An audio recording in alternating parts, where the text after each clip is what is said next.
Hey everyone, welcome to Kick-Ass Chat. I'm Shirley. Christy! And we are here to review a trailer, only for a little bit.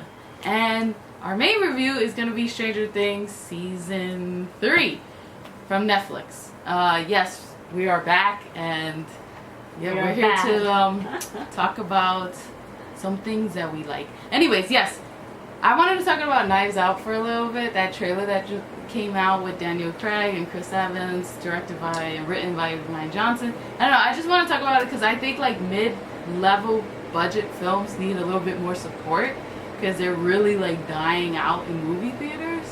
Like the only that's getting taken over in movie theaters is like Disney, superheroes, Disney remakes and animated movies. I'm looking at you. Lion King that is about to come out looks kind of scary to me.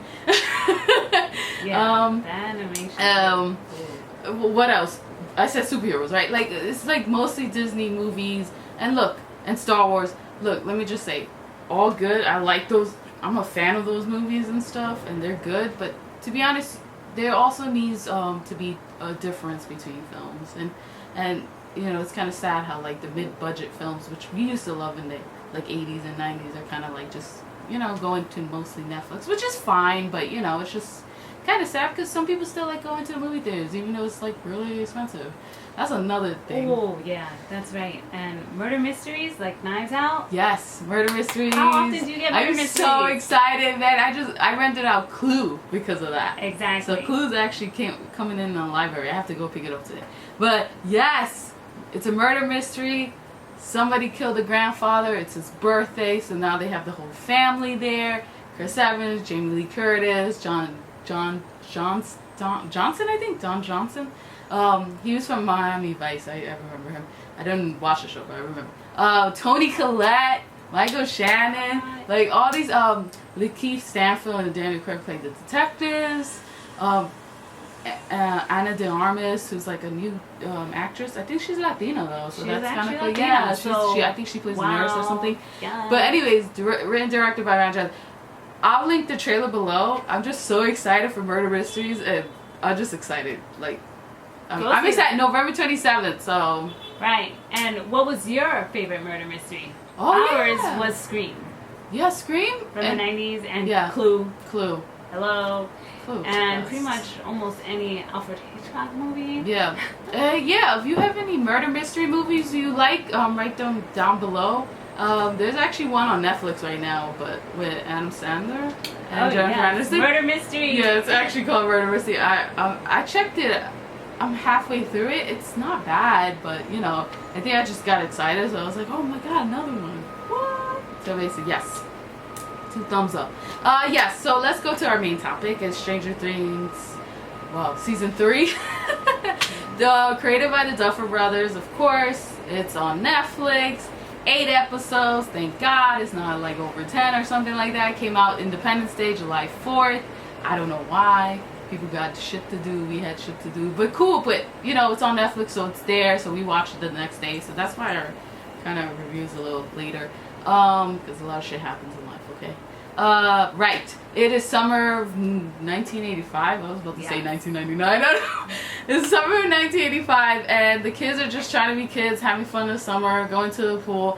A new Starcourt Mall opened, so it's like the talk of the town of Hawkins, Indiana. So a lot of small businesses are going out because of that, because sadly that's what happens when a big business comes in to a small town. What else? Nancy and Jonathan have jobs at the local paper. I think they're interns now, and they treat the guys there, of course, treat Nancy like shit because she's a woman. Sucks ass. What else? Yeah, there was a lot of shit, right? Right. Yeah, Hopper and Joyce. Maybe not. There's a little bubbling romance right there, and then there's Mike and 11, and there's that romance, and Hopper wants to kill Mike. Kind of scary. He's a grown ass adult. But that's another thing about Hoppers, but I'll bring that up later. What else? I think that was it. Oh yeah, Steve! Steve works in the ice cream shop with Robin. And I think they used to go to school together or something like that. And then Dustin just came back from camp and he has a new girlfriend that nobody believes, which is sad. I know. But named Susie. So yes, that's what's going on. And of course this creature is there was a outage, and you know that music feature came back because of this some Russian thing going on. I still understand. So I guess the plot of the story is that the Russians are now trying. Yeah, that's what you're trying to say. They're trying to like open the gate again because they closed upside down world. Yeah, they closed in the second one. 11 did it. So because she opened it in the first one. So the Russians are trying to open the gate again. Is that what I'm trying? Okay. Right. And so see, let me explain it that I think there were several Cold Wars, right? And during this time, I think specifically in 1985, if I'm not mistaken, if the internet has the right information, from 1985 to 1991, there was a Cold War with Russia, which was like the Soviet Union, and it was a nuclear, it was related to a nuclear war threat. So I think that's what they wanted to kind of like bring into the film, but actually make it like about the aliens right? Oh, so because it does coincide with the fact like the political history of happening right at the same time as the show, which is 1985, and then even then like. I think in around that time, 1985, there was new technology being developed and all that stuff. So you see all these themes because throughout the movie, you kind of see several scenes of the movie Back to the Future. So it kind of reflects what's going on. This idea with Back to the Future, being able to go into the future, and then these new things with new technology, the cell phone, you see the big ass cell phone and all that stuff. And really, damn. Yeah, I thought it was just the machine. 1985. They were trying to connect these the machine that they use, Russia uses that machine to break through the wall to get to the upside down world. New technology again. So you see those themes reflecting back and forth on each other. So I thought it was actually awesome. I didn't even connect that. Right. I kind of made that connection, which like was like. Oh shoot! Like, because I was like researching 1985. I was like, what's going on during this time? Because I wanted to understand why. What's the link between these things, especially the Duffer Brothers who really love to like actually have a bunch of history or like themes of the 80s. Like, what else are they doing? And having the Russian plot in there was part of that. Right. No. That actually makes sense. I'm just like, wow. Right. Most of the time I do research, but she does like legit research for these reviews. Word. And so I got so like wrapped into this that I was like, all right, so yeah, and Star Court. You know, I remember watching a bunch of 80 movies and they had mall scenes, and I'm like, hello, that's because it was like the hangout, right? Yeah, the quintessential hangout spot. I wonder if that's how it is in the Midwest still. It's like now they probably still hang out in malls. Yeah, there's still exactly. malls out there. And they must be small. So there is. Yeah, because there's a big ass mall that's known that's like really big. Right. So the Star Court is at the center of the story, really. Yeah, it's the new big thing. I know. Basically. So that was pretty cool.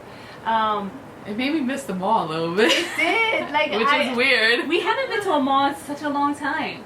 Like, I feel like we need to go. I know we went to a mall in Guatemala once, and we went to the movie theaters, and it was awesome. That was fun. That was actually a really nice theater, and there was so many nice stores. Mall. Yeah, so that theater was nice. Yeah. So what did you want to go into? Like, what was your favorite plot, group? Because there's a lot of group. I like the separation of groups. The separation groups and having all these subplots made it a lot more interesting, and I think a lot more easier to follow because they were all following individual stories that actually connected to the bigger story, to the bigger plot. Yeah. So I liked, although it wasn't for me the strongest, I liked Nancy's story. Why? Because it touched on women themes of the time when women were trying to get into the business world and stuff during the 80s and how their struggle was. And you see that in the show. So that was actually interesting. She was trying to investigate the rats. It's the rats are dying because they're infected and connected to the aliens. Yeah. Right? So that was one part. And then there was Billy, right? And, he got possessed and he was connected to that alien that was killing the rats, and then there was the kids, the 11, Max, Lucas, Mike, Will. Right. They were trying to figure out what Billy was doing because he was possessed. 11 and Max. Lucas and Mike were more about the subplot of like their relationship to Max and 11 and how like complicated is teenage love. And then Will was the outsider, like in the sense of him just wanting to hang out with his friends, And that was kind of sad. And him touching his neck a lot, which was kind of funny.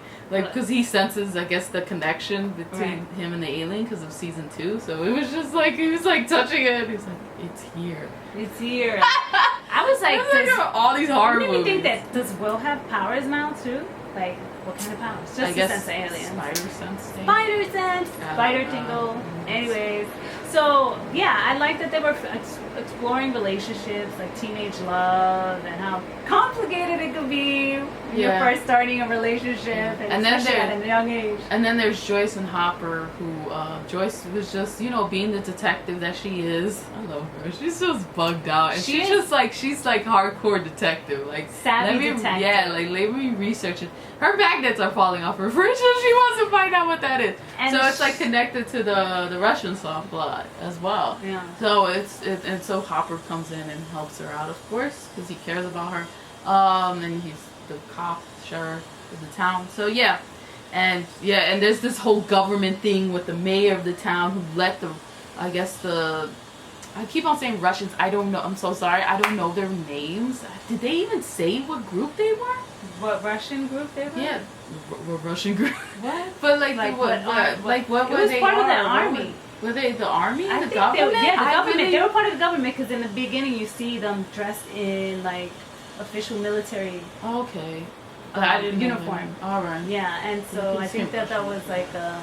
Oh, okay. So yeah, like and how they came into Hawkins, and actually, they have the connection to the mall court, and they did that to like buy land, right? So they could open up the gate because it didn't work in Russia, I think. So they went to Indiana Hawkins because of course it opened up there because of 11. Right. So. And I was like not getting that, but I guess that's what the gist of it was. I mean, I think there was a lot of Russian spies at the time too. Yeah.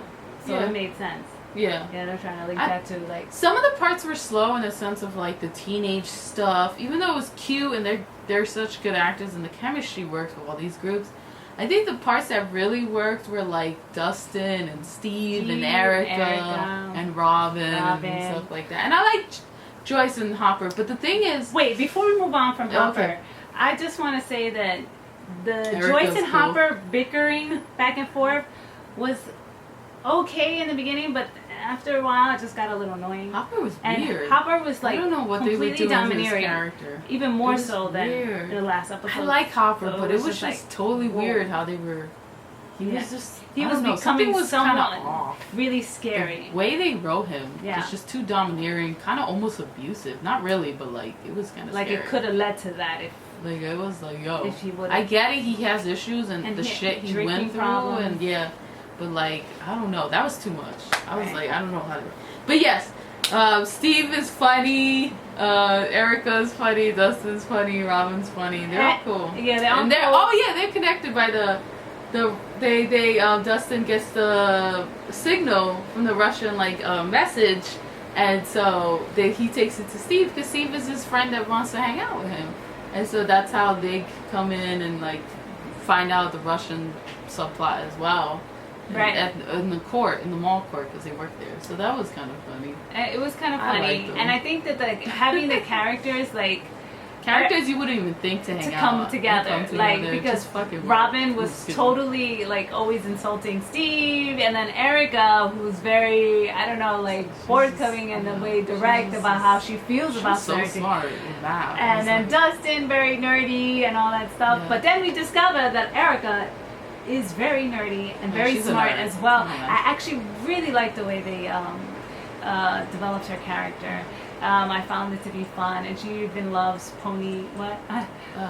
My Little Pony, which is like. Yeah, I'm gonna be honest. It just kind of get tiring in the end of the monster coming back and trying to attack these group of kids again and again, and nobody fucking noticing. Yo, where's the cop? I get it's a small town.